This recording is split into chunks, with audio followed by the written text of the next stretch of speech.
नमस्कार मेरे प्यारे करसी साथियों, स्वागत है आप सभी का ब्राइट एग्रो क्लासेस के डिजिटल प्लेटफॉर्म पर। साथियों, आज अपन बात करने वाले हैं अपने सेकंड ईयर के सेकंड सेमेस्टर की।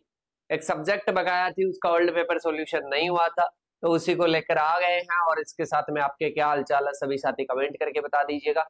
और इसके साथ में ही आप सभी को पता है लगभग सब्जेक्ट्स के ओल्ड पेपर सॉल्यूशन आ गए हैं, तो कमेंट वगैरह कर दीजिए कि कैसे क्या समझ में आया, कैसे क्या नहीं आया। आप सभी की डिमांड पर, आपको पता है गले की कैसी भी सिचुएशन हो, आप सभी के लिए सारी क्लासेस मैंने ली है। और इसके अलावा आप सभी की डिमांड थी कि सर अब की बार क्लासेस हो, वन शॉट क्लासेस हो, ओल्ड पेपर सॉल्यूशन हो, सारी आप ही करवाओगे बेटा। मैंने ये जिम्मेदारी ली है। और कहीं ना कहीं चाहे बाकी कोई भी क्लासेस चल रही हो नहीं चल रही हो, पर आपके लिए क्लासेस टाइम टू टाइम आती है, तो आप भी प्यार और सपोर्ट दिखाइएगा बेटा। और आज इसी कड़ी में अपन बात करेंगे हॉर्टिकल्चर। अरे किसकी बात करेंगे बेटा? हॉर्टिकल्चर। और हॉर्टिकल्चर भी कौन सी? फ्रूट्स वाली बात करेंगे, जो फ्रूट्स वाली, जिसमें अपन फलों का अध्ययन करते हैं, उसकी अपन बात करेंगे। HORT 222 कौन सी है? HORT 222। कोड चेंज होता रहता है, फ्रूट्स के बारे में पढ़ने वाले हैं। और बेटा इसको रटने वाले रटते रहते हैं, पढ़ने वाले पढ़ते रहते हैं, कुछ भी करते रहते हैं, पर आपको यूनिकनेस के साथ में पढ़ना है। इस सब्जेक्ट से रिलेटेड दो क्लासें हो रहेगी। एक आएगी वन शॉट क्लास, एक अपने आएगी गेस पेपर वाली क्लास। अरे कौन सी आएगी बेटा? गेस पेपर वाली क्लास आएगी, एक वन शॉट वाली क्लास आएगी। और इसके साथ में इस क्लास में मैं आपको लिखने का पूरा फॉर्मेट दूंगा, पूरा फॉर्मेट देने वाला हूं कि इस फॉर्मेट के अकॉर्डिंग आपको क्या करना है, लिखना है, नोट डाउन करना है। ओके बेटा, सबसे पहले। और इसके अलावा इसी वीडियो में मैं चार्ट देने वाला हूं, चार्ट को आराम से चार्ट चार्ट के पढ़ लेना बेटा, ठीक है? उन चार्ट को तो अच्छे से चार्ट चार्ट के क्या करना है, पढ़ना है। पीडीएफ कहां पर मिलेगी? आपको पता है सिंदूर बेच अवेलेबल है अपने एप्लीकेशन पर। इन नंबरों से पहले तो क्या करना है, व्हाट्सएप पर मैसेज करना है इन नंबरों पर। व्हाट्सएप पर मैसेज करने के बाद में आपके पास में क्या आएगा बेटा? आपके पास में एप्लीकेशन वगैरह की लिंक आएगी, ऐप को डाउनलोड करना है। और डाउनलोड करते ही वहां पर आपको क्या मिलेगा? वहां पर आपको मिलने वाला है अपने सिंदूर बैच, उसमें सारे गेस्ट पेपर की पीडीएफ, वर्ल्ड पेपर सॉल्यूशन की सब कुछ पीडीएफ वहीं पर मिलने वाली है। और इसके साथ में उसका 28, 28, 39 जो भी चार्ज है, वो आपको क्या करना है, वो पे करके उसको ज्वाइन करना है। क्योंकि अभी जो चार्ज है वो चार्ज भी कहीं ना कहीं कंपनी वालों ने बढ़ा दिया है। पहले मैं अपना 28 का यहाँ से होता है, तो उसको 38 का कर दिया गया है, ठीक है? तो बेटा अपन ने को इस पर मैसेज करना, आपका नाम, कॉलेज का नाम और इसके साथ में सारी इंफॉर्मेशन। ओके, तो शुरू करते हैं। सबसे पहले बहुत अच्छे से पहले सरस्वती माता को नमन करते हैं, बालाजी महाराज का आशीर्वाद लेते हैं। आपके भी जो भी इष्ट देवता है, उन इष्ट देवता का आप क्या लीजिए, आशीर्वाद लीजिए। फिर इसके बाद में अपन चलते हैं कि बहुत बड़ी सब्जेक्ट पढ़ने वाले हैं, बहुत बड़ी सब्जेक्ट की बात करते हैं। तो सबसे पहले इसका चार्ट आ जाएगा, चार्ट आपके लिए अवेलेबल करवा दिया गया है। अब लोड मत लेना कि सर कहाँ से पढ़े कहाँ से पढ़े। पहले कॉमन नेम है इधर, ठीक है? इधर कॉमन नेम आ जाएगा, इधर सेब, खुबानी, आंवला, जो भी है वो। जैसे खुबानी नहीं है तो इसको क्रॉस कर दिया गया। बनाना हो जाएगा, इसके साथ में ही बेर हो जाएगा, माल्टा हो जाएगा, संतरा। इसमें से जो जो है वो आपको देखना है। और सारे दे रखे हैं, कुल बॉटनिकल नेम वगैरह सारी चीजें दे रखी है। नेक्स्ट, चकोतरा नहीं है, महान नींबू भी नहीं है, नींबू है बिल्कुल। तो इसमें से जो जो है वो वाले देखने हैं। इसके बाद में इधर आता है अंगूर, अमरूद, कटहल, लीची। और इसके साथ में ही क्या आ जाएगा बेटा? इसके साथ में ही मैंगो आ जाएगा, ये आपको देखना है। इसके साथ में ही बात करते हैं, इधर आ जाएगा फालसा, नाशपाती और अनार, ये वाले देखने। इधर सारी चीजें कॉमन दे रखी है, ठीक है? और इधर काजू आ गया, और नारियल आ गया, चाय आ गया, और कॉफी आ गया, ठीक है? तो ये सारे क्या दे रखे बेटा? सारे आपके पास में चार्ट में दे रखे। चार्ट की पीडीएफ कहाँ पर मिलेगी? चार्ट की पीडीएफ वहीं पर मिलेगी जहां पर ओल्ड पेपर सॉल्यूशन की मिलती है, सिंदूर बैच में। बहुत ही शानदार चार्ट है। इसके बाद में मैं आपको एक और पीडीएफ अवेलेबल करवाऊंगा बेटा, वहीं पर एक और बुक की पीडीएफ अवेलेबल करवाऊंगा। उसमें कहीं ना कहीं आपको ये सारे मिल जाएंगे, डिटेल से भी अगर कोई आप देखना चाहो, आपको अभी तक नोट्स वगैरह नहीं मिले हैं, तो ये डेट पाम की, कॉफी की, रबड़ की, सुपारी की, जिसकी भी आप देखना चाहते हो बेटा, जिसकी भी आप कल्टीवेशन देखना चाहते हो, उसकी सारी आपको क्या मिल जाएगी, कल्टीवेशन मिल जाएगी। ठीक है, तो चार्ट मिल जाएगा, क्योंकि यहाँ पर मैं फसलों के डेटा से संबंधित ओल्ड पेपर सॉल्यूशन में नहीं करवाऊंगा, वो चार्ट में जो चीजें कवर हो गई वो नहीं करवाऊंगा, चार्ट के अलावा जो चीजें रहेगी वो करवाऊंगा, और इसके अलावा ये पीडीएफ भी आपको अवेलेबल हो जाएगी। देखिएगा, अब अपन चलते हैं आगे की और सबसे पहले ये आपके क्या दे रखे हैं, पेपर दे रखे हैं। तो सबसे पहले आप यहाँ से क्या देख सकते हो बेटा, पेपर देख सकते हो। इसके बाद में अपन चलते हैं वन बाय वन सभी आंसर की ओर। आंसर आता है सबसे पहला बेटा, सबसे पहला आपको आंसर किसका पूछ रहा है, डेफिनेशन पूछेगा, और डेफिनेशन आती है प्लांटेशन क्रॉप्स। क्या आती है बेटा, प्लांटेशन क्रॉप्स, जिनको अपन वाणिज्य के लिए, कॉमर्शियल कार्य के लिए, अपन बेचने के लिए उनको क्या करते हैं, फसलें होती है।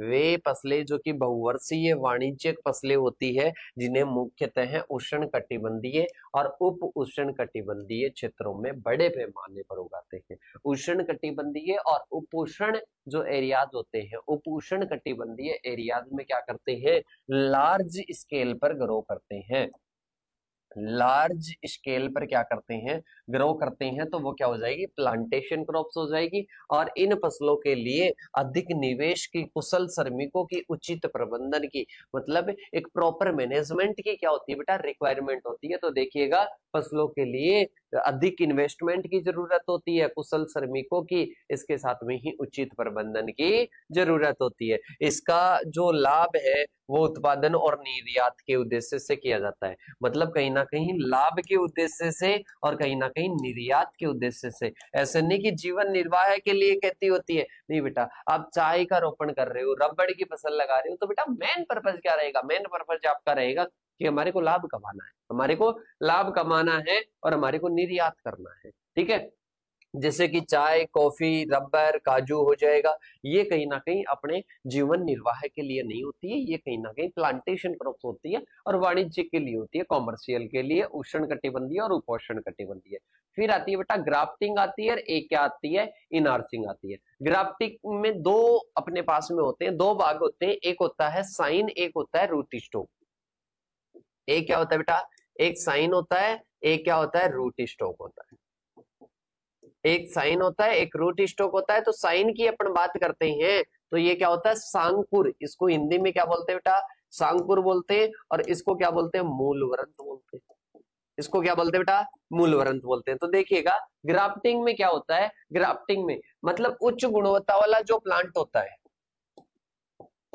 उच्च गुणवत्ता वाला जो प्लांट होता है उसका तो अपन क्या लेते हैं, साइन भाग काम में लेते हैं, और जो निम्न गुणवत्ता वाला होता है उसका अपन क्या लेते हैं, रोटी स्टॉक। मतलब इन दोनों के द्वारा अपन इन दोनों को जोड़कर एक नया प्लांट तैयार करते हैं, एक नया प्लांट तैयार करते हैं, उसको अपन क्या कहते हैं, ग्राफ्टिंग कहते हैं। तो देखिएगा, उच्च गुणवत्ता वाला साइन रूट स्टॉक से मिलाकर एक नया प्लांट तैयार करते हैं, उसको अपन क्या कहते हैं बेटा, अरे उसको अपन क्या कहते हैं, उसको अपन उस विधि को ग्राफ्टिंग कहते हैं, उस विधि को क्या कहते हैं, ग्राफ्टिंग कहते हैं। और सफल मिलान के बाद में सक्सेसफुली उनका यूनियन हो जाता है, किसका, साइन का और रूट स्टॉक का, तो इससे एक नया प्लांट क्या हो जाता है, तैयार हो जाता है। और इनार्चिंग ग्राफ्टिंग की एक विधि है जिसमें क्या होता है, एक तो साइन होता है, ये इसकी ओर नहीं बेटा, साइन, और अपने मूल पौधे से जुड़ा रहता है, उसे मूल वृंत से जोड़ा जाता है। बेटा साइन को पौधे से अलग नहीं किया जाता है, मतलब जो उच्च गुणवत्ता वाली जो सांकुर होती है, इस सांकुर को प्लांट से अलग नहीं किया जाता है, रूट स्टॉक को क्या कर दिया जाता है, पौधे से अलग कर दिया जाता है। मतलब देखिएगा, इसमें क्या होता है, इनार्चिंग ग्राफ्टिंग की एक विधि है जिसमें इसको जो साइन होती है उसको अपने मूल पौधे से जुड़ा रहता है और उसे मूलवृंत से क्या करते हैं, जोड़ते हैं। मतलब इनार्चिंग ग्राफ्टिंग की ही एक विधि है, इनार्चिंग के बारे में पूछ रहा है तो ग्राफ्टिंग की विधि है, इसमें अलग नहीं करते, उसमें तो अलग कर सकते हैं ग्राफ्टिंग में, इसमें अलग नहीं करते, वो जुड़ा रहता है और उससे मूलवृंत से जोड़ देते हैं। जब कलम ठीक तरीके से जुड़ जाती है, जब कलम या कटिंग अच्छे तरीके से जुड़ जाती है तो साइन को उसके मूल पौधे से अलग कर देंगे, मतलब उनका यूनियन हो जाएगा। यूनियन होते ही जो साइन है उस साइन को क्या कर दिया जाएगा, मूल जो पौधा है उससे क्या कर देंगे, अलग कर देंगे। और इस विधि को अपन क्या कहते हैं, इस विधि को इनार्चिंग कहते हैं। क्या कहते हैं बेटा? इस विधि को इनार्चिंग कहते हैं। आई होप आप सभी को यहाँ तक क्लियर हो गया। इसके बाद में आता है मैच्योरिटी इंडेक्स की बात करते हैं। मैच्योरिटी इंडेक्स किसकी पूछ रहा है? ये सपोटा की पूछ रहा है अपने को, जो चीकू है उस चीकू की पूछ रहा है। तो बेटा पहले तो मैच्योरिटी इंडेक्स क्या होता है? मैच्योरिटी इंडेक्स होता है कि वह इंडेक्स, वह सूचकांक जो कि अपने को बताता है कि ये फल पक चुका है, ये फल नहीं पका हुआ है। मतलब अगर फल पक चुका है तो उसको अपन क्या मानेंगे? वो भी बताता है कि मैच्योरिटी इंडेक्स कितनी है। मतलब मैच्योरिटी इंडेक्स कहीं ना कहीं फल के पकने की अवस्था को बताता है। तो देखिएगा, परिपक्वता सूचकांक वे संकेत होते हैं जो कि अपने को बताता है कि फल तुड़ाई के लिए तैयार है क्या, फल तुड़ाई के लिए तैयार है या नहीं है। ये अपने को कौन बताता है? ये मैच्योरिटी इंडेक्स अपने को बताती है। किसकी? सपोटा की बताती है, चीकू की बताती है कि फल पक चुका है या फल नहीं पका है। अगर फल पक चुका है तो बेटा वो मैच्योरिटी इंडेक्स बताएगा, फल नहीं पका है तो वो भी मैच्योरिटी इंडेक्स बताएगा। तो चीकू में परिपक्वता के अपन संकेतों की बात करते हैं तो पूरा फल आकार में बढ़कर क्या हो जाता है? गोलाकार हो जाता है। गोलाकार हो जाता है तो वो पका हुआ माना जाता है। छिलका जब खुरदरा और भूरा होता है तब उसको क्या माना जाता है? पका हुआ माना जाता है। फल से निकलने वाला दूध या रस बंद हो जाता है निकलना, तब पका हुआ माना जाता है। और दबाने फल फल थोड़ा क्या हो जाता है? थोड़ा नरम नरम सा महसूस होता है, तब अपन क्या मानते हैं कि फल पका हुआ है। बेटा वैसे तो फल, ये जो चीकू होता है ना, ये बाद में पकता है। मतलब तोड़ाई के बाद में इसको पका हुआ माना जाता है। पर अपन बात करते हैं मेनली, मतलब पूरा अपन तुड़ाई कब करते हैं तो ये मैच्योरिटी इंडेक्स देखते हैं। ये वाले अपन सपोटा की चीजें देखते हैं। ठीक है, मतलब जो पूरा फल आकार में गोल हो जाए, छिलका खुरदरा भूरा हो जाए, फल से निकलने वाला दूध या रस बंद हो जाए और दबाने पर जो अपना फल है वो थोड़ा थोड़ा क्या हो, नरम महसूस हो, तो वो क्या हो जाएगा? वो मैच्योरिटी इंडेक्स हो जाएगी सपोटा की। इसके बाद में बात करते हैं, नेक्स्ट अपने आता है क्वालिटी टी। क्वालिटी टी की बात करते हैं। गुणवत्ता युक्त चाय किसको बोलेंगे? बेटा गुणवत्ता युक्त अपन बात करते हैं कि अपने जो चाय तैयार होती है वो चाय कहीं ना कहीं, जो चाय का प्लांट होता है उसकी पत्तियों से ही तो तैयार होती है, उसकी पत्तियों से ही तो तैयार होती है। तो देखो, गुणवत्ता वाली चाय में अच्छा स्वाद और सुगंध और रंग और क्या होती है? चमक होती है। मतलब जो गुणवत्ता वाली चाय होती है उसमें अच्छा स्वाद होता है, सुगंध होती है, रंग होता है और क्या होती है? चमक होती है। उसमें क्या होती है बेटा? एक बढ़िया चमक होती है। तो ये क्या हो जाएगी? क्वालिटी टी हो जाएगी। क्या हो जाएगी? क्वालिटी टी हो जाएगी, मतलब गुणवत्ता चाय हो जाएगी। क्या हो जाएगी? गुणवत्ता चाय हो जाएगी। देखिएगा, गुणवत्ता वाली चाय में अच्छा स्वाद, सुगंध और रंग और चमक क्या होती है? वहां पर होती है। तो इसको अपन क्या बोलते हैं? Quality T. यह पत्तियों की तुड़ाई, प्रसंस्करण विधि और पत्तियों की गुणवत्ता जैसे कारकों पर क्या करती है? निर्भर करती है। मतलब पत्तियों की तुड़ाई में और प्रसंस्करण विधि में और पत्तियों की गुणवत्ता जैसे कारकों पर क्या करती है? निर्भर करती है। इन कारकों पर क्या करती है बेटा? निर्भर करती है। तो देखिएगा, इसमें क्वालिटी टी है वो डिपेंड होती है पत्तियों की तुड़ाई, प्रसंस्करण विधि, मतलब उसकी जो प्रोसेसिंग होती है वो तुड़ाई होती है, और पत्तियों की जो गुणवत्ता होती है इन पर कहीं ना कहीं डिपेंड करती है। क्या डिपेंड करती है? Quality T. मतलब चाय की गुणवत्ता किन किन चीजों पर? पत्तियों की तुड़ाई अपन कैसे कर रहे हैं, प्रोसेसिंग कैसे कर रही है, इसके साथ में ही पत्तियों की गुणवत्ता क्या है, इस पर कहीं ना कहीं क्या होता है? डिपेंड होता है। इसको क्वालिटेटिव बोलते हैं। इसके बाद में बात करते हैं थियोफ्लेविन। थियोफ्लेविन और इसके साथ में ही थियारुबिसिन जैसे रासायनिक तत्व इसकी गुणवत्ता में क्या करते हैं? इसकी गुणवत्ता में कहीं ना कहीं योगदान देते हैं। गुणवत्ता में क्या देते हैं बेटा? योगदान देते हैं। तो अपन बात करते हैं फिर आगे की ओर। प्रयोग की गई पत्तियां कोमल और कैसी होनी चाहिए? एक समान होनी चाहिए। जो पत्तियां हैं वो पत्तियां कोमल हो और इसके साथ में ही क्या हो? एक समान हो। क्या हो बेटा? एक समान हो। तो ये अपने क्या हो जाएगी? ये अपने क्वालिटी टी हो जाएगी। क्या हो जाएगी बेटा? क्वालिटी टी हो जाएगी, मतलब गुणवत्ता वाली चाय हो जाएगी। आगे बात करते हैं बेटा रूट स्टॉक। क्या हो जाएगी?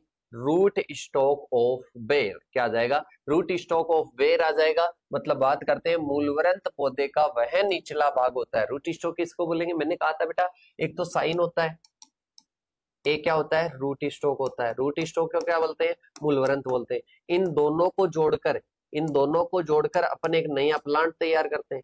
इन दोनों को जोड़कर एक न्यू प्लांट तैयार होता है, और उस विधि को, न्यू प्लांट तैयार करने वाली विधि को क्या बोलेंगे? ग्राफ्टिंग बोलेंगे। क्या बोलेंगे बेटा? ग्राफ्टिंग बोलेंगे। तो देखिएगा, मूलवृंत पौधे का वह निचला भाग होता है जो कि कलम लगाए गए पौधे के लिए जड़ प्रणाली का कार्य करता है। जैसे कि सपोज ये मूलवरंत हो गया, अब यहाँ पर अपन कोई साइन लाकर लगा देंगे, मतलब उच्च गुणवत्ता वाली लगा देंगे, तो ये रूट सिस्टम का क्या करता है, कार्य करता है, रूट स्टॉक बोलते हैं इसको। क्या बोलते हैं, रूट स्टॉक बोलते हैं। बेर में, बेर की बात कर रहा है तो बेर में ऐसा होना चाहिए जो कि कठोर, सूखा, सहनशील और रोग के लिए क्या हो, प्रतिरोधक हो। और कौन कौन सा यूज में लेते हैं देख लो। सबसे पहले आता है जिजीपस रोटंडीफोलिया। क्या हो जाएगा, जिजीपस रोटंडीफोलिया आ जाएगा, जिजीपस न्यूमलेरिया आ जाएगा। इसके साथ में ही देसी बेर की किस्मों की लिए क्या आ जाएगा, नर्सरी पौधा आ जाएगा। क्या आ जाएगा, देसी अगर उगा रहे हैं तो उसमें क्या आ जाएगा, नर्सरी का पौधा आ जाएगा। तो ये बेर में क्या होता है बेटा, रूट स्टॉक होता है। इसके बाद में आता है, अपने दो अंतर पूछ रहा है बेटा, एक क्लाइमेट्रिक फ्रूट्स होते हैं, एक नॉन क्लाइमेट्रिक होते हैं, जो कि आपको अच्छे से समझ में आना चाहिए। क्लाइमेट्रिक फ्रूट्स किसको बोलते हैं, जो कि कहीं ना कहीं तुड़ाई के बाद में क्लाइमेट के द्वारा क्या हो जाते हैं, अपने परिपक्व हो जाते हैं। नॉन क्लाइमेट्रिक का मतलब क्या होता है, एक बार तोड़ दिया तो भाई साहब फिर नहीं पकेंगे, फिर नहीं पकेंगे, तोड़ने से पहले ही होंगे, मतलब ये नॉन क्लाइमेट्रिक, क्लाइमेट्रिक से ये नहीं पकेंगे। तो देखिएगा ये फल क्या होते हैं, ये फल पकने के समय अधिक मात्रा में एथिलीन गैस बनाते हैं। और ये फल क्या करते हैं, यहां से देखो, इन फलों में पकते समय श्वसन दर अचानक क्या हो जाती है, बढ़ जाती है, और इनमें क्या होती है, नहीं बढ़ती है बेटा, इनमें क्या होती है, नहीं बढ़ती है। और ये फल बहुत ही क्या करते हैं, एथिलीन नहीं बनाते हैं। ये फल तोड़ने के बाद में भी पक सकते हैं क्योंकि क्लाइमेट्रिक है। इनमें याद रखना बेटा, तोड़ने के बाद में श्वसन भी हो जाता है और एथिलीन भी बन जाती है। फलों को पकाने के लिए इथाइलिन क्या होता है, जरूरी होता है। तो इसमें इथाइलिन क्या होता है, ये कहीं ना कहीं बाद में फलों को पकाने के बाद में भी बन जाती है, और फलों को पकाने के बाद में भी श्वसन क्रिया हो जाती है, दैट इज ये पक जाते हैं, ये तुड़ाई के बाद में पक जाते हैं। इसमें क्या नहीं होती है, श्वसन दर बाद में नहीं बढ़ती है तुड़ाई के बाद में, और ना ही एथिलीन बढ़ती है, इसलिए ये बाद में नहीं पकते हैं, ये पौधों पर ही पकते हैं, नॉन क्लाइमेट्रिक। इसके बाद में आता है बेटा, नेक्स्ट अपने आता है एग्जाम्पल की बात करते हैं, आम, केला, पपीता, सेब, अमरूद, अदर। इधर बात करें तो अंगूर, नींबू और अनार और स्ट्रॉबेरी आ जाएगा, जो कि पौधे पर ही पकते हैं, बाद में नहीं पकेंगे। ठीक है, अब इसके बाद में अपन बात करते हैं, ये जल्दी खराब होते हैं इनकी कंपेयर में, क्योंकि इनमें श्वसन ज्यादा होता है, तो इनके कंपेयर में जल्दी खराब हो जाते हैं।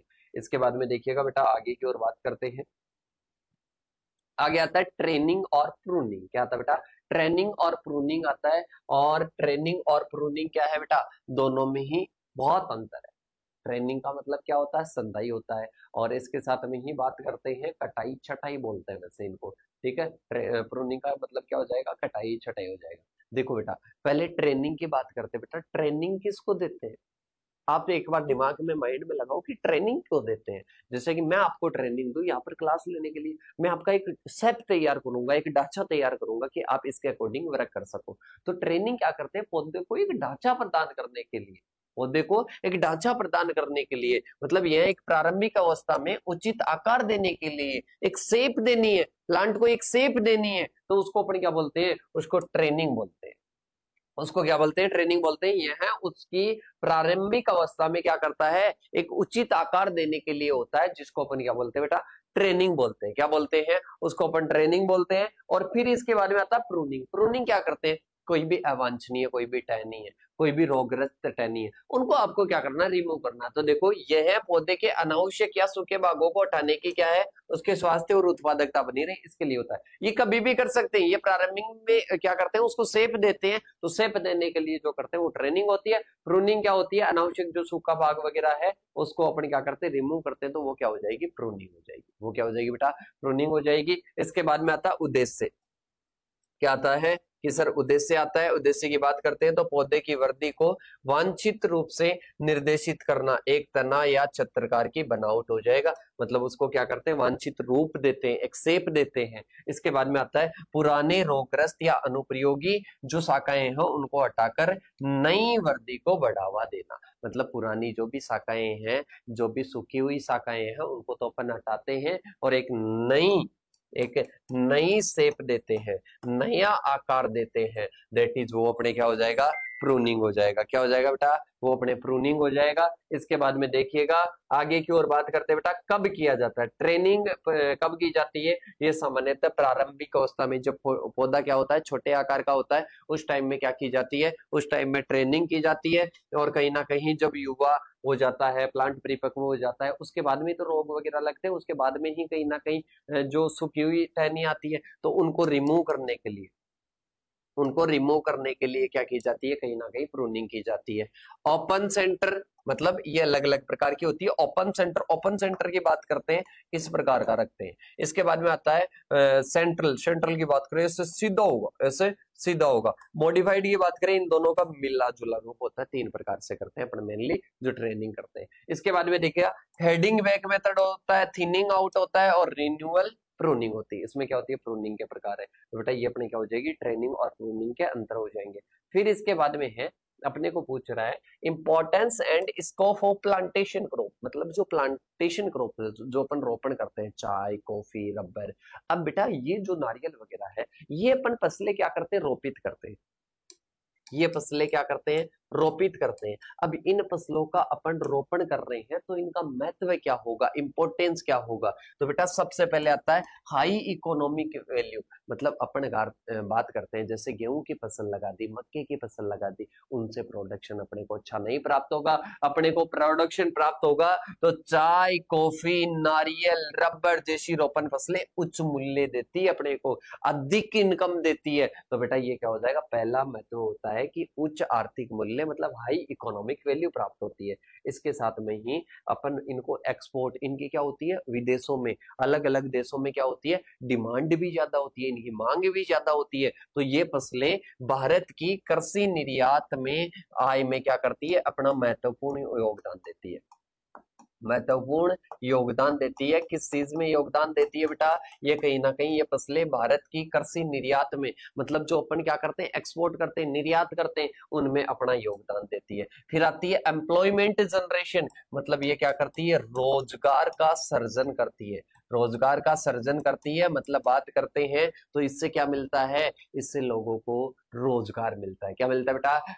लोगों को रोजगार मिलता है, मतलब कहीं ना कहीं एम्प्लॉयमेंट का जनरेशन होता है। इसके बाद में बात करते हैं रॉ मटेरियल फॉर इंडस्ट्रीज, मतलब उद्योगों के लिए क्या मिलता है? कच्चा माल मिलता है। चाय, कॉफी, रबर। बेटा अपन जो चाय यूज में लेते हैं, वो चाय क्या शुरू से ही ऐसी रहती है? क्या नहीं, वो कहीं ना कहीं अपन बाद में इस प्रकार की बनाते हैं। ठीक है, तो ये क्या होता है? रॉ मटेरियल फॉर इंडस्ट्रियल हो जाएगा। इसके बाद में आता है नेक्स्ट, मतलब ये क्या करता है? कच्चे माल मिलता है उद्योगों को इससे। फिर आता है इन्वायरमेंटल। अपन बात करते हैं तो रोपण फसलें मिट्टी के संरक्षण में और इसके साथ में जो प्रदूषण होता है, उस प्रदूषण को कम करने में सहायक होती है।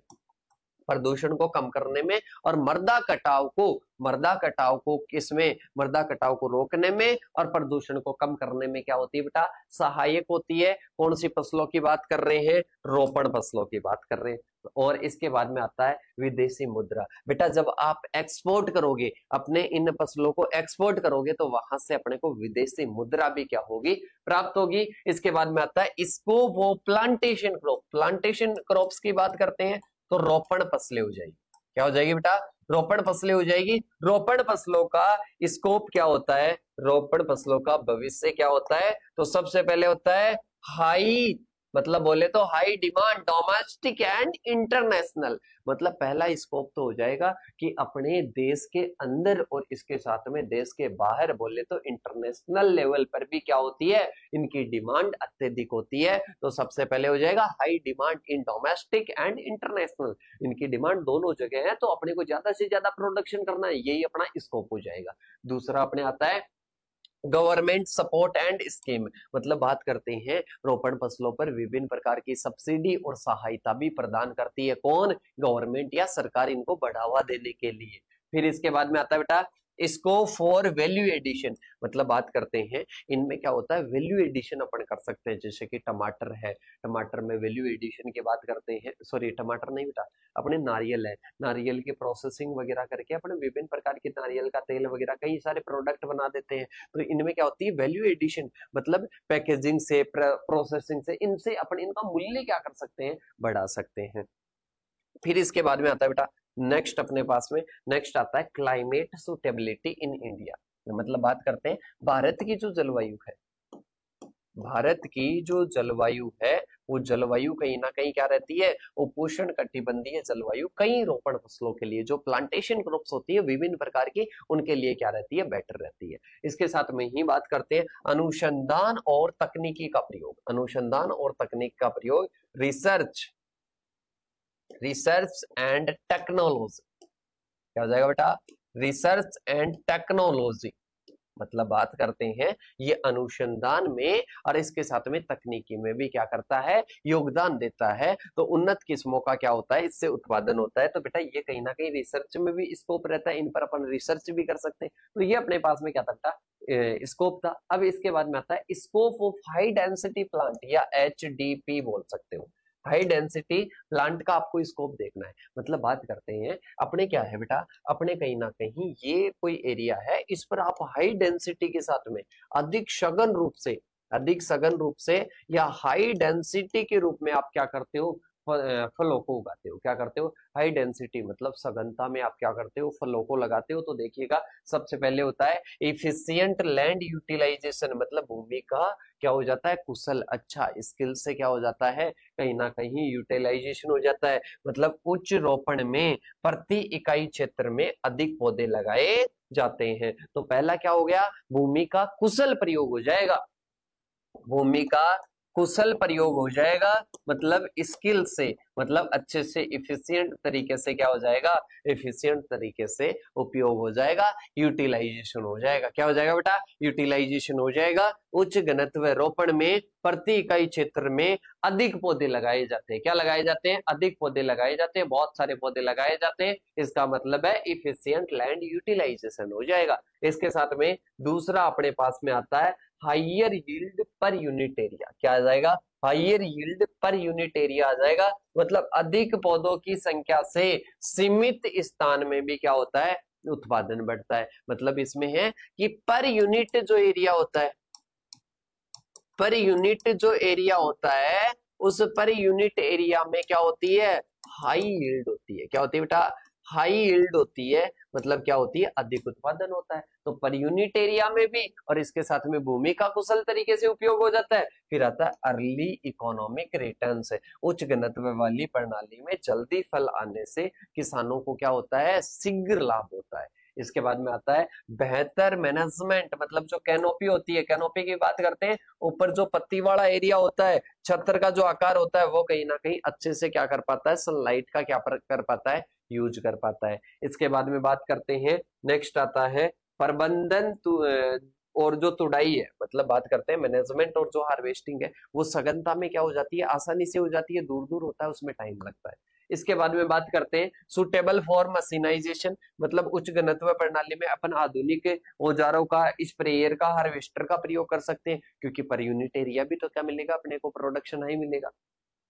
इसके बाद में बात करते हैं बेटा आगे की ओर, आगे आता है reduction in wastage of input, मतलब इसमें जो इनपुट्स होते हैं, क्योंकि अपन बात करते हैं अपना जो ये एरिया है, इस एरिया में यहाँ भी प्लांट है, यहाँ पर भी है, मतलब सारी जगह पर है। तो इससे जो वेस्टेज इनपुट है, जो वेस्टेज इनपुट है, मतलब बात करते हैं इनपुट जो वेस्ट होते हैं, इनपुट्स की जो बर्बादी होती है, उन बर्बादी को कम कर सकते हैं। समान दूरी से सिंचाई, खाद और उर्वरकों का और कीटनाशकों का क्या हो जाता है, कुशल तरीके से प्रयोग हो जाता है, इफिशिएंट तरीके से क्या हो जाता है, यूज हो जाता है। फिर आ जाता है हाई मार्केट क्वालिटी फ्रूट, मतलब उच्च गुणवत्ता वाले फलों का उत्पादन हो जाएगा। क्या हो जाएगा, उच्च गुणवत्ता वाले फलों का क्या हो जाएगा, उत्पादन हो जाएगा। मतलब बात करते हैं सूर्य का प्रकाश, पोषक तत्वों का सही वितरण हो जाएगा अच्छे से, ठीक है। तो मार्केट क्वालिटी जो फ्रूट्स होते हैं उनमें कहीं ना कहीं पोषक तत्वों का और सूर्य का प्रकाश का सही यूटिलाइजेशन होगा।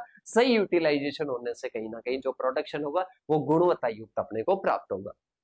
नेक्स्ट आता है संरक्षित खेती में अधिक उपयोग होता है, मतलब बात करते हैं प्रोटेक्टेड कल्टीवेशन। अपन ज्यादातर किनकी करते हैं बेटा, इन फलों की प्रोटेक्टेड कल्टीवेशन ज्यादा करते हैं। तो प्रोटेक्टेड कल्टीवेशन अगर करते हैं तो उसका भी क्या रहता है, एक कहीं ना कहीं स्कोप रहता है। इसके साथ में फलों की फसलों में व्यापक उपयोगिता, मतलब बात करते हैं आम, अमरूद और सेब, केला, पपीता में एसडीपी क्या की जाती है, कहीं ना कहीं सफलतापूर्वक, मतलब हाई डेंसिटी प्लांट अपन क्या कर सकते हैं, अच्छे से सफलतापूर्वक इनमें क्या कर सकते हैं, कहीं ना कहीं लगा सकते हैं। अब इसके बारे में बात करते हैं बेटा, अनार, सीताफल और इसके साथ में अनास और इसके साथ में खजूर, इनका नाम, कुल, किस्में, प्रवर्धन, उत्पादन लिखना है। तो बेटा ये मैंने पहले ही आपको अवेलेबल करवा दिया है, कहाँ पर, चार्ट में अवेलेबल करवा दिया। अभी सभी का बताऊंगा, ठीक है। तो ये क्वेश्चन था, मैंने कहा था ऐसे क्वेश्चन स्किप करेंगे।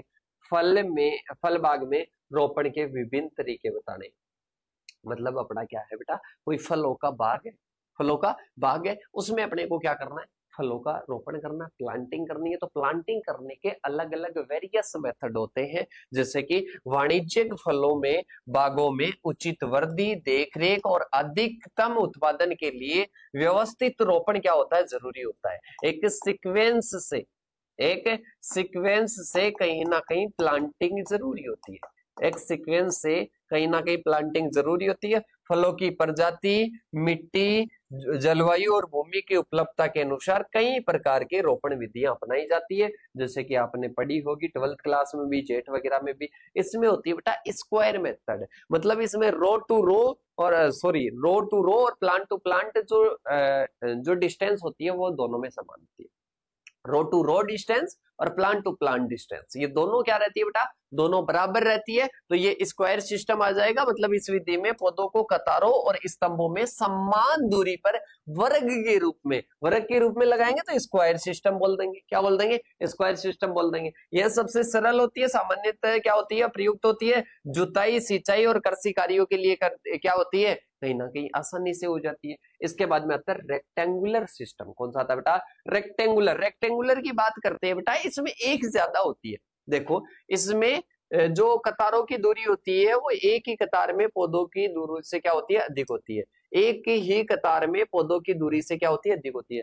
कतारों की दूरी पौधों की दूरी से क्या होती है, अधिक होती है। तो कतारों की दूरी पौधों की दूरी से जब अधिक कर लेंगे तो वो क्या हो जाएंगे, रेक्टेंगुलर हो जाएंगे, वो आयत हो जाएंगे, वो वर्ग नहीं होंगे, वो आयत होंगे। दोनों समान होते तब तो क्या हो जाता, वर्ग हो जाता, पर दोनों समान नहीं है तो ये आयत हो जाएंगे, तो रेक्टेंगुलर शेप में हो जाएंगे। इसके बारे में बात करते हैं, यह उन बागों के लिए उपयुक्त है जहां पर पत्तियों के बीच मशीनों का उपयोग किया जाता है। किसका प्रयोग किया जाता है बेटा, मशीनों का प्रयोग किया जाता है। किसका प्रयोग किया जाता है, मशीनों का। पंक्तियों के बीच में क्या करते हैं, मशीनों का प्रयोग करते हैं, तो ये क्या हो जाएगा, रेक्टेंगुलर सिस्टम आ जाएगा। इसके बाद में आता है ट्राइंगुलर सिस्टम। क्या आता है बेटा, ट्राइंगुलर सिस्टम आता है। ट्राइंगुलर की बात करते हैं तो त्रिकोणीय, क्या आती है बेटा, त्रिकोणीय, मतलब इस विधि में त्रिकोणीय रूप में लगाए जाते हैं और इसके साथ में ही हर दूसरी पंक्ति पिछली पंक्ति के बीच में आती है। मतलब इसमें क्या करते हैं, त्रिकोणीय त्रिभुज के रूप में अपन लगाते हैं तो उसको ट्राइंगुलर कहते हैं। इसमें क्या होता है, सूर्य का प्रकाश बेहतर तरीके से मिल जाता है, तो ये अपने क्या हो जाएगी, ट्राइंगुलर मेथड आ जाएगा। फिर आता है हेक्सागोनल। क्या आता है बेटा, हेक्सागोनल। इस विधि में 6 पौधे किस पर लगाए जाते हैं, षटकोणों के किनारों पर लगाए जाते हैं, एक बीच में लगाया जाता है। मतलब बात करते हैं 6 पौधे षटकोण के कोणों पर और एक बीच में लगाया जाता है, और इसमें कहीं ना कहीं 15% पौधे अधिक लगाने में क्या होती है, सुविधा होती है, हेक्सागोनल आ जाएगा। और इसका लेआउट करना क्या होता है, थोड़ा कठिन होता है। फिर आता है बेटा कहीं ना कहीं अपने आता है कंटूर सिस्टम। कंटूर सिस्टम किस में लगाते हैं, जो पहाड़ों वाली होती है ना बेटा, पहाड़ों वाली होती है उनमें कहीं ना कहीं ये क्या की जाती है, यूटिलाइज की जाती है। ठीक है, पहाड़ों में ढलान के विरुद्ध दोनों लगाते हैं, वो वाला मेथड आ जाएगा। नेक्स्ट अपने आता है नारियल, काजू, सुपारी, कॉफी। इसका मैंने कह दिया था कि वो ही बॉटनिकल नेम किस्में वगैरह, प्रवर्धन, उपज वगैरह, प्रोसेसिंग वगैरह है। इसके साथ में ही बात करते हैं आम, केला, नींबू, वो ही है। ठीक है, डिसऑर्डर और जो बीमारियां हैं वो मैं आपको अवेलेबल करवा दूंगा इनकी। ठीक है, इसके बाद में सेब, नाशपाती, आड़ू, स्ट्रॉबेरी, हो ये चीज आ जाएगी। इसके साथ में अपने आता है नेक्स्ट पेपर बेटा, नेक्स्ट पेपर नहीं, पहले आता है अमरूद और पपीता की फल की खेती का वर्णन करना है। मतलब अमरूद और, तो इसका फॉर्मेट में आपको अवेलेबल करवाऊंगा। मृदा की तैयारी में क्या लिखना है, क्लाइमेट में क्या लिखना है, उपज में क्या लिखना है, वो सारी चीजें चार्ट आपको क्या करना है, कंफर्म खुद को याद करना है। तो देखिएगा, सबसे पहले है अमरूद, और जो अपने हैं अमरूद कहाँ पर लगाया जाता है, मुख्यतः है अपने उष्ण कटिबंधीय जलवायु में लगाया जाता है। ठीक है, तो बेटा ये कॉमन वाली चीजें मैं आपको कॉमन ही बताऊंगा, इसमें जलवायु और मृदा भी ज्यादा याद करने की जरूरत नहीं है। किस्मों की बात करते हैं, इलाहाबाद सफेदा आ जाएगा, लखनऊ 49 आ जाएगा, अर्का मर्दुल आ जाएगा, श्वेता आ जाएगा, ललित आ जाएगा। रोपण कब किया जाता है वो दे रखा है, दूरी दे रखी है। ठीक है, तो ये कहीं ना कहीं आपको चार्ट के माध्यम से ही क्या करना है बेटा, याद करना है। तो इसको अपन क्या करते हैं, स्किप करते हैं। इसके बाद में आता है अपना नेक्स्ट पेपर, और नेक्स्ट पेपर में सबसे पहले है बेटा फ्रूट क्रैकिंग इन लीची। लीची में क्या होता है बेटा, फ्रूट क्रैकिंग, मतलब इसमें क्या हो जाते हैं, जो फल है अपने लीची के, जो फ्रूट्स है वो कहीं ना कहीं क्या हो जाते हैं, क्रैक हो जाते हैं। तो लीची में फलों का फटना, उस स्थिति को कहते हैं जब पकने के समय जो लीची की जो फल होती है, लीची का जो फल होता है उसकी त्वचा फट जाती है, उसकी त्वचा क्या हो जाती है बेटा, फट जाती है। तो वो क्या हो जाएगा, लीची में फ्रूट में क्रैकिंग आ जाता है, मतलब तड़क जाते हैं फ्रूट, क्या हो जाते हैं, तड़क जाते हैं। और यह मुख्य रूप से नमी, तापमान में अचानक बदलाव या अनियमित सिंचाई के कारण होता है। मतलब एक तो नमी, तापमान में अचानक बदलाव या अनियमित सिंचाई के कारण ये हो पाता है।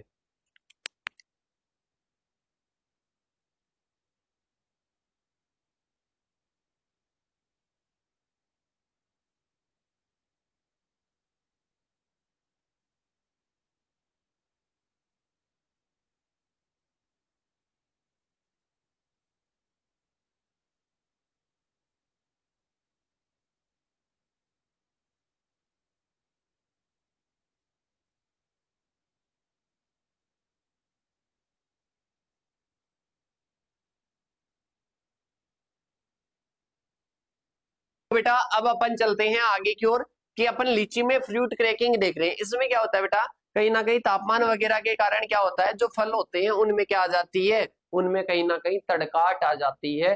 फलों में क्या आ जाती है, उनकी जो त्वचा होती है वो त्वचा कहीं ना कहीं क्या हो जाती है बेटा, फट जाती है। तो ये क्या होता है, फ्रूट क्रैकिंग होता है। क्या होता है बेटा, ये कहीं ना कहीं फ्रूट क्रैकिंग होता है। इसके बाद में देखिएगा अपन चलते हैं आगे की ओर।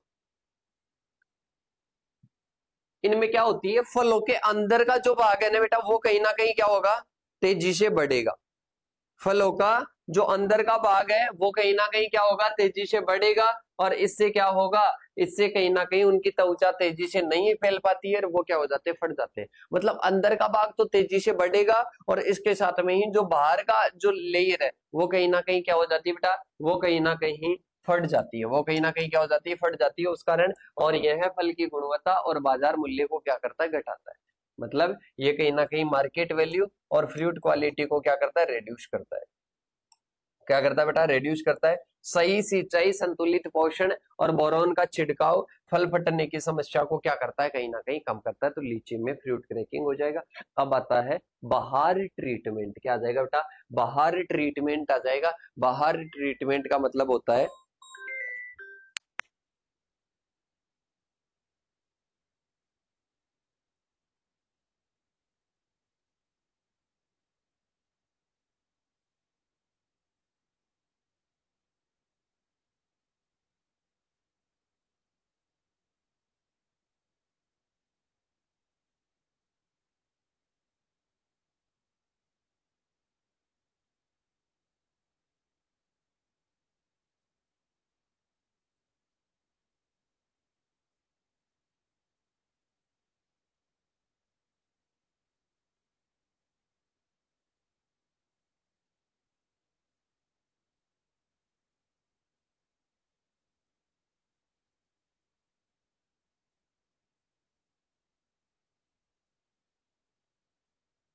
तो बेटा अब अपन चलते हैं आगे की ओर। आगे आता है बाहर ट्रीटमेंट। क्या आ जाएगा, बाहर ट्रीटमेंट आ जाएगा। बाहर उपचार का प्रयोग कहीं ना कहीं अनार, नींबू फलों में आते हैं, और इनमें कहीं ना कहीं पुष्पन नियंत्रण के लिए आता है। मतलब बात करते हैं बेटा, 3 बार होता है ये। कितनी बार होता है, बाहर मुख्यतः 3 आते हैं। जैसे अमरूद है, अमरूद में कितनी बार फल आएंगे बेटा, 3 बार आने की कोशिश करेंगे। फूल कितनी बार आएंगे, 3 बार। तो इसमें क्या करते हैं, इसमें अपने को 1 बार के ही फल लेने, तभी अच्छी क्वालिटी के आएंगे। तो अपन बाकी को क्या कर देते हैं, बाकी फूलों को, जब भी फूल आते हैं उनको क्या कर देते हैं, हटा देते हैं। उस बाहर का क्या कर देते हैं, नियंत्रण कर देते हैं, उस बाहर को हटा देते हैं। जो लेना है बस एक ले लेंगे, तब क्वालिटी वाले फल आएंगे। तो देखो इसमें पुष्पन को नियंत्रण करते हैं, पुष्पन का क्या करते हैं, नियंत्रण करते हैं। इसमें सिंचाई को रोक दी जाती है, छटाई करना शामिल होता है, पौधों को तनाव, पौधों में तनाव उत्पन्न हो, इसमें क्या होता है, कहीं ना कहीं छटाई कर देते हैं जो भी अपने फूल वगैरह आते हैं। और कुछ समय बाद में सिंचाई और उर्वरक देना स्टार्ट करते हैं, जिससे क्या होता है, एक समान पुष्पन होता है, एक बार से अपन अच्छा प्रोडक्शन ले सकते हैं। ठीक है। जैसे कि अपन बात करते हैं, इसमें 3 बाहर होते हैं, मर्ग बाहर, अंबे बाहर और हस्त बाहर होता है। इनमें से एक ही का ही क्या लिया जाता है, कहीं ना कहीं फ्रूट लिए जाते हैं, एक ही क्या लिए जाते हैं बेटा, फ्रूट लिए जाते हैं। तो अब अपन चलते हैं बेटा आगे की ओर।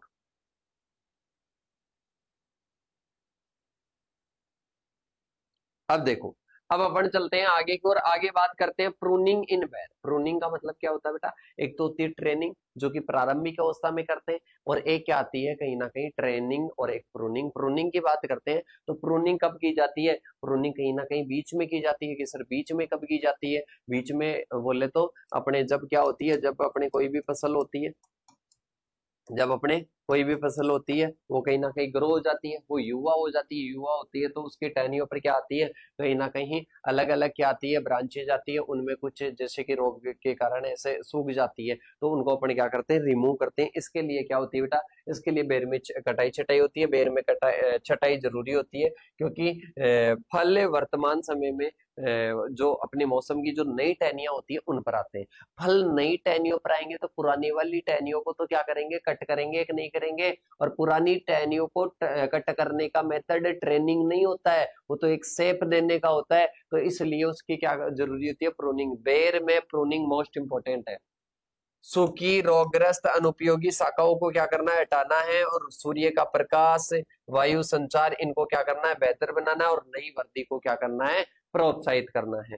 यह सामान्यतः दिसंबर जनवरी में किया जाता है, और जब पेड़ क्या होता है, सुसुप्त अवस्था में होता है। कैसा होता है, जब पेड़ सुसुप्त अवस्था में होता है उस कंडीशन में क्या की जाती है, बेर में कटाई छटाई की जाती है। सही छटाई से जो अपने क्या होती है, फल की गुणवत्ता और जो मात्रा है होती है, वो दोनों ही क्या होती है बेटा, बेटर होती है।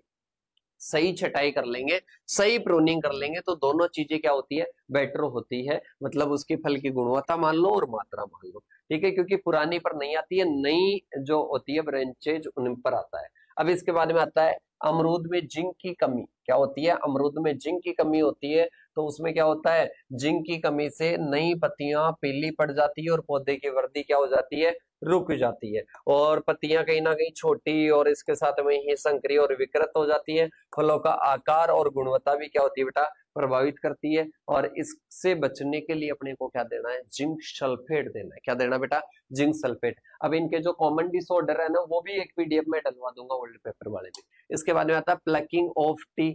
मतलब इसमें क्या करते हैं बेटा, आपको बताया कि जो चाय बनाते हैं वो चाय किससे बनती है, किससे प्रोसेसिंग होती है, पत्तियों की प्रोसेसिंग होती है और उसके द्वारा तैयार होती है।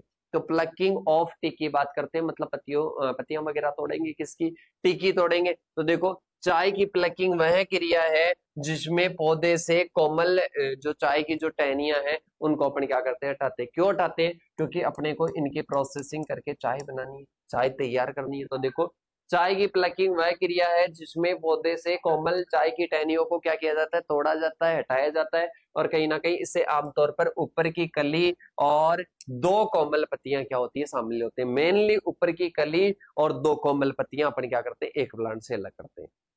इसके साथ में प्लकिंग हाथ से की जाती है। इसके लिए कुशलता और सावधानी की जरूरत होती है। जब अपन तोड़ते हैं तो अपने को अधिक कुशलता से क्या करना है, तोड़ना है। इसके बाद में आता है, यह 7 से 15 दिनों के अंतराल पर की जाती है, और जो मौसम और वर्दी पर क्या होता है, निर्भर होता है। वो मौसम और वर्दी पर क्या होता है, निर्भर होता है। तो वो क्या हो जाएगा, प्लकिंग ऑफ टी हो जाएगा। मतलब टी को अपन क्या करते हैं बेटा, तोड़ते हैं। जो चाय है, चाय की पत्तियों को क्या करते हैं, तोड़ते हैं। इसके बाद में अपन बात करते हैं बेटा आगे की ओर। आगे आता है इनार्चिंग और ग्राफ्टिंग में अंतर आता है। वैसे अपन ने बात कर ली थी इनार्चिंग और ग्राफ्टिंग की, पर अब डिफरेंस देखते हैं कि क्या डिफरेंस होता है, मेजर डिफरेंस क्या होता है। तो देखो, इनार्चिंग वह है जिसमें कलम और मूल पौधा दोनों जुड़ने के लिए समय पर अपनी अपनी जड़ों से क्या होते हैं, जुड़े रहते हैं। बेटा इसमें जड़ों से अलग नहीं करते हैं।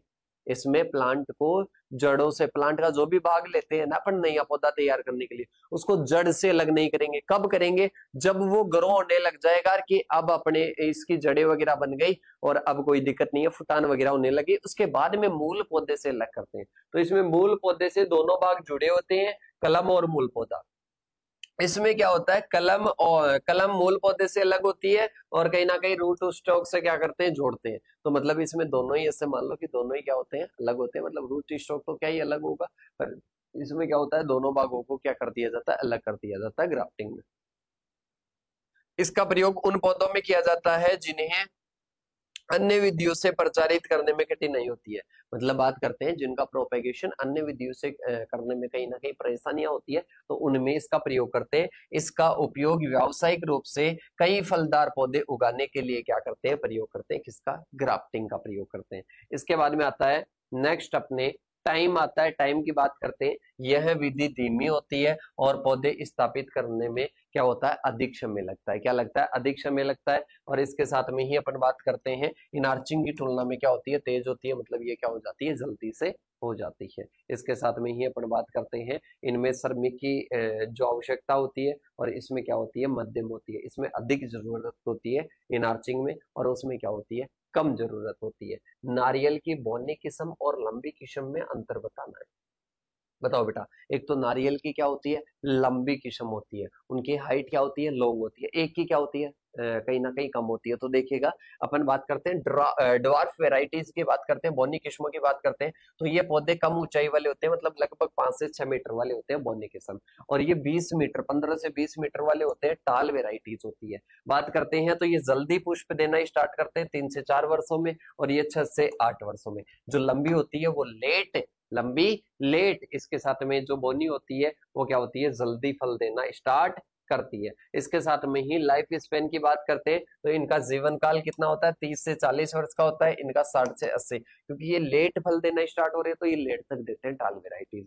इसके बाद में ये मुख्य रूप से सेल्फ पोलिनेटेड होते हैं, मतलब मेनली क्या होता है, इनमें सेल्फ पोलिनेशन होता है, और इनमें टाल वेराइटीज में क्या होता है, कहीं ना कहीं क्रॉस पोलिनेटेड होता है। तो बेटा ये क्या है, मेजर इनमें क्या है, अंतर है। तो ये आपको क्या रखना है, अच्छे से याद रखना है कि इनका जीवन काल क्या होता है, ज्यादा होता है, इनका कम होता है। इसके साथ में ये 6 से 8 वर्षों में फल देते हैं। ये क्या देते हैं, 3 से 4 में। ये कितने होते हैं, 6 से 8 मीटर के, और ये कितने होते हैं, 15 से 20 मीटर के होते हैं। अब इसके बाद में अपन चलते हैं बेटा आगे की ओर। आगे अपने आता है केले में बीमारियों का प्रबंधन करना है। तो केले में कौन कौन सी बीमारियां होती है, मैंने कहा था वैसे कॉमन तरीके से मैं आपको बता दूंगा। पनामा विल्ट होती है, सिगाटोका होती है, बंचिटोफ वायरस होती है, और केले का मोजेक वायरस होती है। तो ये इसकी क्या हो जाएगी, कॉमन डिजीज हो जाएगी। इसके बाद में बात करते हैं डिजीज का कंट्रोल भी कॉमन तरीके से बता दूंगा। रोपण फसलों की वही क्या आ जाएगा, महत्व और स्कोप आ जाएगा, जिसकी अपन बात कर चुके हैं। अंगूर में जो अपने फिजियोलॉजिकल जो डिसऑर्डर होते हैं, इनकी भी मैंने कहा था डिसऑर्डर में आपको क्या करवाऊंगा बेटा, अवेलेबल करवाऊंगा, वही आपको देखना है। ठीक है, नींबू के पूछ रखा है तो वही फ्लूइड ड्रॉप वगैरह, ग्रेनुलेशन वगैरह, वो सारी चीजें मैं आपको शॉर्ट में अवेलेबल करवाने की कोशिश करूंगा। इसके बाद में आती है वही एसडीपी, हाई डेंसिटी प्लांट का आपको स्कोप बताना है। तो पहले पढ़ चुके क्या क्या स्कोप है। इसके साथ में भारत में इसकी संभावनाएं, लैंड यूटिलाइजेशन वगैरह सारी चीजें मैंने बता दी थी, अभी पहले आ चुका है, रिपीटेड क्वेश्चन है। इसके बाद में अपन बात करते हैं बेटा आगे की ओर। काजू का वानस्पतिक नाम, जो फसलें दे रखी है उनका वानस्पतिक नाम वगैरह वो चार्ट से आपका कवर हो जाएगा। इसके बाद में आता है बड़ा क्वेश्चन, वही आपको क्या है, चार्ट से कवर होने वाली सारी चीजें। इसके बाद में आता है नेक्स्ट पार्थेनोकार्पी। क्या आता है बेटा, पार्थेनोकार्पी। पार्थेनोकार्पी बिना निषेचन के फल बन जाता है। मतलब पार्थेनोकार्पी वह है जिसमें बिना परागण और बिना निषेचन के बीज रहित फल बनते हैं, उसको क्या कहते हैं, पार्थेनोकार्पी कहते हैं। मतलब ना ही तो क्या होगा, परागण होगा, ना ही निषेचन होगा, और फल बन जाएंगे। और जैसे कि केला होता है, बिना बीज का अंगूर होता है, बिना बीज का अंगूर होता है, सॉरी अमरूद होता है। तो ये किसके द्वारा होते हैं, ये पार्थेनोकार्पी के द्वारा डेवलप होते हैं। इसके बाद में बात करते हैं नेक्स्ट अपने आता है एरिड फ्रूट। एरिड फ्रूट वे होते हैं जिन्हें गर्म और शुष्क जलवायु वाले क्षेत्रों में कम वर्षा की स्थिति में उगाते हैं। मतलब इनमें क्या होती है बेटा, वर्षा क्या होती है, कम होती है, कम वर्षा की स्थिति में ग्रो करते हैं। तो ये एरिड फ्रूट हो जाएंगे, जैसे कि बेर हो गया, अनार हो गया, खजूर हो गया, और बेल हो गया। तो ये क्या होते हैं बेटा, ये कहीं ना कहीं एरिड फ्रूट होते हैं। क्या होते हैं, एरिड फ्रूट होते हैं। अब आता है फिर टैपिंग।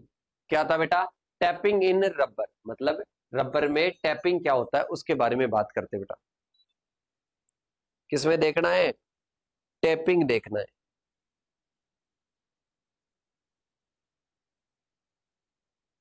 रबर में क्या देखना है बेटा, टैपिंग देखना है कि रबर में टैपिंग क्या होता है। देखिएगा बात करते हैं रबर में टैपिंग क्या होता है। तो देखो सबसे पहले अपन बात करते हैं टैपिंग वह क्रिया है जिसमें क्या होता है, जिसमें रबर के पेड़ों पर क्या होती है, छाल पर विशेष विधि से क्या करते हैं, अपन चीरा लगाकर क्या करते हैं, उसका दूध निकालते हैं, तो रबर में क्या आ जाएगी, टैपिंग आ जाएगी। और ये कहीं ना कहीं सुबह के टाइम में की जाती है। और टैपिंग जो की जाती है वो किससे की जाती है, वो कहीं ना कहीं चाकू से की जाती है। किससे की जाती है बेटा, चाकू से की जाती है। तो समझिएगा ध्यान से, टैपिंग क्या होती है, टैपिंग कहीं ना कहीं पेड़ों की छाल पर की जाती है, और चीरा लगाकर जो लेटेक्स निकाला जाता है, दूध निकाला जाता है, वो क्या होता है बेटा, वो कहीं ना कहीं टैपिंग होता है। इसके बाद में बात करते हैं multi storey cropping system. Multi storey का मतलब होता है बेटा बहुस्तरीय, एक स्तर, दूसरा स्तर, तीसरा स्तर। देखना ध्यान से कि इसमें बहुस्तरीय फसल प्रणाली में क्या होता है, विभिन्न ऊंचाइयों की फसलें एक ही खेत में, पहले पूरा लगा दिया, फिर इसके नीचे लगा दिया, फिर इसके नीचे लगा दिया, इस प्रकार से जो होती है ना, उसको क्या बोलते हैं बेटा, उसको कहीं ना कहीं बहुस्तरीय फसल पद्धति कहते हैं। देखो इसमें क्या होती है, इसमें कहीं ना कहीं यह प्रणाली ऊर्ध्वाधर स्थान का प्रयोग करके भूमि की उत्पादकता को क्या करती है, इंक्रीज करती है। नारियल, केला और अदरक आ जाएगा, जैसे कि नारियल हो गया, केला हो गया, अदरक हो गया, एक ही खेत में करते हैं तो उसको क्या कहते हैं, बहुस्तरीय फसल कहते हैं। बहुमंजलीय भी कह सकते हैं, क्या कर सकते हैं, बहुमंजल, क्योंकि पहले ऊपर फिर नीचे फिर नीचे, जैसे मंजिल होती है, ग्राउंड फ्लोर हो गया, फर्स्ट फ्लोर, सेकंड, थर्ड, इस प्रकार से होता है। फिर आता है क्लाइमेट्रिक फ्रूट। क्लाइमेट्रिक क्या होते हैं, कहीं ना कहीं वे होते हैं जो तुड़ाई के बाद में भी पकते रहते हैं, तुड़ाई के बाद में भी उनमें शोषण दर, और इसके साथ में एथिलीन एथिलीन जो गैस होती है वो कहीं ना कहीं बनती रहती है, और उससे फ्रूट क्या होता है, अच्छे से पकता रहता है। तो ये क्या हो जाएगा, क्लाइमेट्रिक फ्रूट आ जाएगा। इसके बाद में बात करते हैं जैसे कि आम, केला, सेब, पपीता वगैरह हो जाएगा। इसके बाद में अपन बात करते हैं बेटा आगे की ओर। आगे अपने आता है सिंगल हेज, और इसके साथ में डबल हेज के बारे में अपने को क्या देखना है, सिंगल हेज और डबल हेज सिस्टम के बारे में अपने को क्या देखना है बेटा, अंतर देखना है। एक तो क्या होता है, चाय में सिंगल हेज होता है, एक डबल हेज होता है, दोनों में अपने को अंतर देखना है कि सिंगल हेज वाला क्या होता है, डबल हेज वाला क्या होता है। चाय की पत्तियां एक पंक्ति में लगाई जाती है और पंक्तियों के बीच में जगह होती है। चाय की पत्तियां पंक्तियों में लगाते हैं और पंक्तियों में क्या होती है, जगह होती है, तो इसको सिंगल हेज सिस्टम कहते हैं। और चाय की पत्तियां दो करीबी समांतर पत्तियों में, एक ये दो हो गई, ये दो हो गई, ये दो हो गई, ये दो हो गई, ठीक है, दो दो समानांतर में लगाते हैं तो उसको क्या कहते हैं, डबल हेज। और जब एक सिंगल रो में, अपन सिंगल रो में लगाते हैं तो उसको क्या कहते हैं, सिंगल हेज कहते हैं। देखिएगा पंक्तियों के बीच में ज्यादा दूरी होती है 1.2 से 1.5, पंक्तियों के बीच में कम दूरी होती है 0.6 से 0.9 होती है, 9 मीटर होती है। प्रति क्षेत्रफल उत्पादन क्या होता है, कम संख्या के कारण उत्पादन भी कम होगा भाई साहब, क्योंकि सिंगल में लगा रहे, इधर डबल डबल में लगा रहे तो संख्या क्या है, ज्यादा है, और उत्पादन भी क्या होगा, ज्यादा होगा। मेंटेनेंस ज्यादा कौन सी मांगती है, जहां पर ज्यादा लगा रहे हो, मतलब आसान होती है देखभाल वगैरह, छटाई वगैरह, और यहाँ पर ये क्या होती है, थोड़ी सी अपने को ज्यादा जरूरत पड़ेगी। और पुराने बागों या इसके साथ में ही अपन बात करते हैं कम श्रमिकों की आवश्यकता होती है, और इधर नए बागानों और उच्च उत्पादन की क्या होती है, जरूरत होती है। तो ये सिंगल हेज और डबल हेज सिस्टम आ जाएगा चाय में। किसमें आ जाएगा बेटा,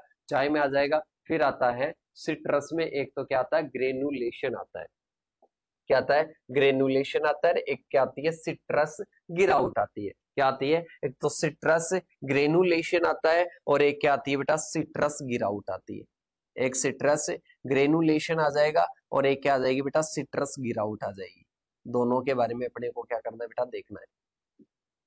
एक तो सिट्रस ग्रेनुलेशन, एक क्या आ जाएगी, सिट्रस गिराउट आ जाएगी। तो देखिएगा सबसे पहले अपन बात करते हैं किसके बारे में, सिट्रस ग्रेनुलेशन। ऐसा विकार जिसमें फल का गूदा सूखा और दानेदार हो जाता है और रस क्या हो जाता है, कम हो जाता है, तो उसको सिट्रस ग्रेनुलेशन कहते हैं। सिट्रस डिक्लाइन की बात करते हैं, पेड़ की शक्ति और उत्पादन और स्वास्थ्य वर्षों में क्या होता है, धीरे धीरे कमी होती है, तो उसको क्या कहते हैं, सिट्रस डिक्लाइन कहते हैं। इसके बाद में बात करते हैं कड़ा, सूखा और गुद्दा क्या होता है, इनमें कम होता है। ग्रेनुलेशन मतलब सूख जाते हैं, ऐसे समझ लेना, सूखे दाने के समान हो जाता है। सिट्रस डिक्लाइन, इनमें उत्पादन धीरे धीरे कम हो जाता है और कहीं ना कहीं वर्षों में धीरे धीरे उत्पादन में कमी आती है और पत्तियां पीले पड़ जाती है, शाखाओं का मरना और कम फूल आना और कम उत्पादन होना होता है। इसके साथ में कारण की बात करते हैं, अधिक नाइट्रोजन के प्रयोग से ग्रेनुलेशन होता है, अनियमित सिंचाई से मिट्टी में रोग हो जाते हैं, मिट्टी की जो फर्टिलिटी है, फर्टिलिटी गिर जाएगी। तो बेटा सिट्रस गिरावट की बात करते हैं तो धीरे धीरे उत्पादन गिर रहा है, बस यही समझना है कि उत्पादन धीरे धीरे गिर रहा है। गिर क्यों रहा है, क्योंकि अपने फर्टिलिटी धीरे धीरे वर्षों में क्या हो रही है, गिर रही है। इधर क्या होता है, अधिक नाइट्रोजन एसईएम अनियमित सिंचाई करते, देर से फल तोड़ते, तो ग्रेनुलेशन होता है। क्या होता है, ग्रेनुलेशन होता है। ये डिसऑर्डर है एक प्रकार का। संतुलित उर्वरक और सिंचाई की अपने को समय पर देना है, तो ये मैनेजमेंट हो जाएगा। रोग मुक्त पौधे लगाने हैं, मिट्टी का उपचार करना है, संतुलित पोषण देना है, तो ये क्या हो जाएगी, गिरावट कम हो जाएगी। और फल की बाजार में कीमत और रस की क्या हो जाएगी, रस की क्या हो जाएगी, जो कीमत है, जो गुणवत्ता वो घट जाएगी और उत्पादन कमी हो जाएगी। और इधर पेड़ों की क्या हो जाएगी, मृत्यु हो जाएगी, क्योंकि धीरे धीरे उत्पादन क्या हो रहा है बेटा, गिर रहा है। धीरे धीरे उत्पादन क्या हो रहा है, गिर रहा है। और अब आता है pollination in date farm. Date farm बोले तो खजूर में क्या होता है बेटा, खजूर में पॉलिनेशन होता है। और कौन सा होता है, हैंड पॉलिनेशन होता है। इसमें हाथ से परागण होता है, किसमें, खजूर में, डेट फार्म में। तो देखो, परागण वह प्रक्रिया है जिसमें नर पुष्प पराग की जो स्त्री पुष्प है इस तक पहुंचाया जाता है, ताकि निषेचन और फल का निर्माण हो।